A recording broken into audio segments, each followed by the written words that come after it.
नमस्कार दोस्तों, मैं विजय ढाका आपके अपने विश्वसनीय चैनल विजय ढाका किसान का दोस्त पर तहे दिल से आपका स्वागत करता हूं। दोस्तों, आज मैं आपको एक ऐसी सब्जी वर्गीय फसल के बारे में बताऊंगा जिसकी डिमांड मार्केट में लगातार 12 महीने बनी रहती है। आज उसके ऊपर चर्चा करेंगे, क्योंकि जब हम अगेती खेती करते हैं तो इसमें काफ़ी खर्चा आता है, जिसके कारण अधिकतर किसान इस फसल का चुनाव ही नहीं करते।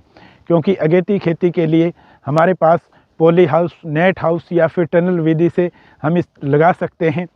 इसमें बहुत खर्चा बैठ जाता है, इसलिए आज हम चर्चा करेंगे किसान भाइयों की ओपन फील्ड में खीरे की खेती किस टाइम करें, खेत की तैयारी कैसे करें, कौन सी किस्मों का चयन करें ताकि इस टाइम के खीरे का बेनिफिट उठा सकें। खीरे की फसल कम दिनों में अच्छा प्रॉफिट देने वाली बेहतरीन सब्जी वर्गीय फसल है। अब बात करते हैं कि इसको लगाने का सही समय क्या रहता है। गर्मियों में आप मार्च, अप्रैल और मई में इसकी खेती कर सकते हैं। जितना जल्दी लगेगा, मान लिया मार्च के स्टार्टिंग में हम लगाते हैं तो उसके भाव अलग रहेंगे, अप्रैल में हम लगाएंगे तो उसके भाव अलग रहेंगे, और मई में यदि हम लगाते हैं तो उसके भाव अलग रहेंगे। ये सब डिपेंड करता है, जितना जल्दी हम लगाएंगे उतने इसके अच्छे भाव हमें देखने को मिलेंगे। नंबर 2 की बात करूं, गर्मियों के दिनों में खीरे की खेती में सबसे इम्पोर्टेंट रहेगा खीरे की किस्मों का चुनाव।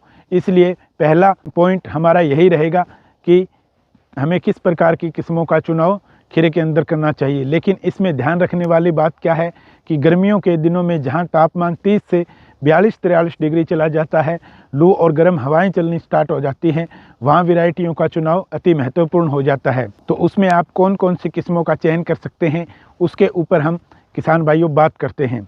ईस्ट के अंदर आप क्लाउज की दामिनी वैरायटी का चयन कर सकते हैं। ये काफ़ी लंबे समय तक हरी भरी रहती है और इसकी फ्रूट सेटिंग भी किसान भाइयों बहुत बढ़िया होती है। अगर दूसरे नंबर की बात करूं, वीएनआर सीड की क्रश वैरायटी का भी आप चयन कर सकते हैं। इसकी भी अच्छा प्रोडक्शन रहता है और ये काफ़ी अच्छी वैरायटी है और मार्केट किसान भाइयों के बीच में इसकी अच्छी पैठ है।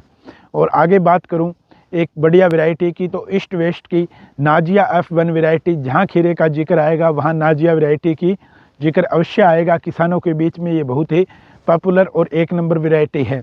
अगर एक और किस्म की बात करूं तो ईस्ट वेस्ट की ही सायरा 934 F1 जो वैरायटी है वो काफ़ी लंबे समय तक ग्रीन रहती है और इसकी भी फ्लोरिंग सेटिंग जो है वो बढ़िया है, पास पास में इसके फूल बनते हैं।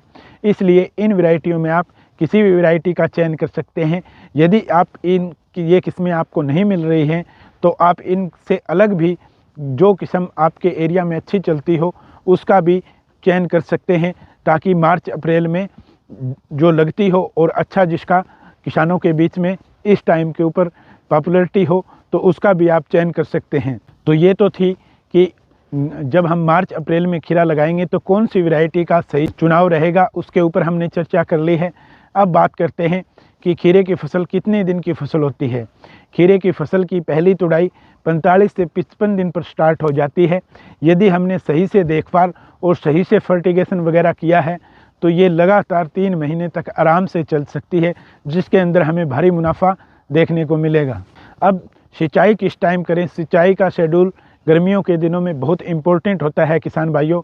गर्मियों के दिनों में हमें काफ़ी सावधानी पूर्वक इसकी सिंचाई करनी होती है। जैसे दोपहर के टाइम सिंचाई करने से हमें बचना चाहिए, शाम के समय ही सिंचाई की व्यवस्था करें तो ज़्यादा बेटर रहेगा, क्योंकि जहाँ पे तापमान 40 से प्लस रहेगा, 42, 43, 44 डिग्री तक रहता है, वहाँ पे आप देर शाम के समय यदि सिंचाई करेंगे तो उसके हमें काफ़ी अच्छे रिजल्ट देखने को मिलेंगे, क्योंकि शाम को थोड़ी ठंडाई होगी, जिसके कारण क्या है कि जो हमारे पौधे हैं पानी लगते ही स्ट्रेस में नहीं जाएंगे। और यदि हमने दोपहर में 12, 1, 2 बजे यदि हमने सिंचाई कर दी तो पौधों के स्ट्रेस में जाने की संभावना काफ़ी ज़्यादा बढ़ जाती है। जहाँ पे तापमान 40-42 डिग्री से जिस एरिया के अंदर कम रहता हो, वहाँ पे यदि आप सुबह जल्दी भी सिंचाई करेंगे तो चलेगा, उसमें अपने को दिक्कत देखने को नहीं मिलेगी।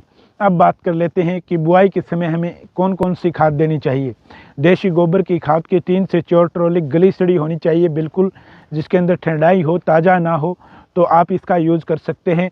यदि ये आपको गली सड़ी खाद नहीं मिल रही है गोबर की, तो 10 से 12 केचुआ खाद यानी कि वर्मी कंपोस्ट का आप यूज कर सकते हैं। ऑर्गेनिक मैटर इस्तेमाल अवश्य करें किसान भाइयों। जितना ज़्यादा ऑर्गेनिक मैटर हम इस्तेमाल करेंगे, भविष्य में रासायनिक मैटर हमें उतना ही कम देना पड़ेगा। इसमें आप दूसरी चीज़ें जो मिक्स करके आपको डालनी है वो 20 केजी सरसों की खली और 2 बैग जिप्सम का प्रयोग यदि आपने कर दिया तो ये मान के चलो किसान भाइयों की सोने पे सुहागा हो जाएगा। और इसके साथ कम से कम 50 से 100 केजी SSP का भी यूज़ कर सकते हैं। आप इन सब को मिलाकर अच्छे तरह से बुआई के समय पर प्रयोग कर सकते हैं। अब बात करते हैं कि बीज की मात्रा खीरे के अंदर हमें प्रति एकड़ कितनी लेनी है।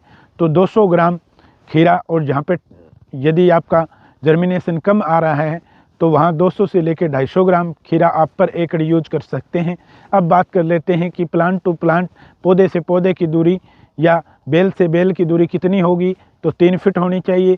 और जो विधि मैं आपको बता रहा हूँ, जैसे आप मेड बना के लगा रहे हैं तो जिगजैग फॉर्म के अंदर यदि आप खीरे की खेती करते हैं तो ज़्यादा बेनिफिटेबल रहेगी। लाइन से लाइन की दूरी 6 से 7 फीट ले सकते हैं। यदि आप मंडप बनाकर खेती करते हैं, जैसे जो आपको मेरे पीछे दिखाई दे रहा है कि बांस वगैरह लगा के बेड विधि से यदि आप खीरे की खेती करते हैं तो इसका आपको ज़्यादा प्रॉफिट देखने को मिलेगा। किसान भाइयों, स्प्रे का शेड्यूल खीरे के अंदर बहुत ही इम्पोर्टेंट होता है। हम इसके अंदर भी आपको वीडियो दे सकते थे, लेकिन हमने ज़्यादा हो जाएगा और आपकी समझ से बाहर हो जाएगा। इसलिए खीरे के ऊपर कौन सा स्टार्टिंग से लेके अंत तक क्या स्प्रे शेड्यूल रहेगा, कौन कौन सी चीज़ें हमें किस समय देनी होगी, ये बहुत इम्पोर्टेंट है। इसका वीडियो हम अलग से बना के किसान भाइयों आपको देंगे ताकि आपको अच्छे से पूरा स्प्रे शेड्यूल समझ में आए। तो किसान भाइयों, ये रही हमारी बिजाई तक की खीरे की खेती की संपूर्ण जानकारी। मिलते हैं किसी नेक्स्ट वीडियो में। जय हिंद, जय भारत।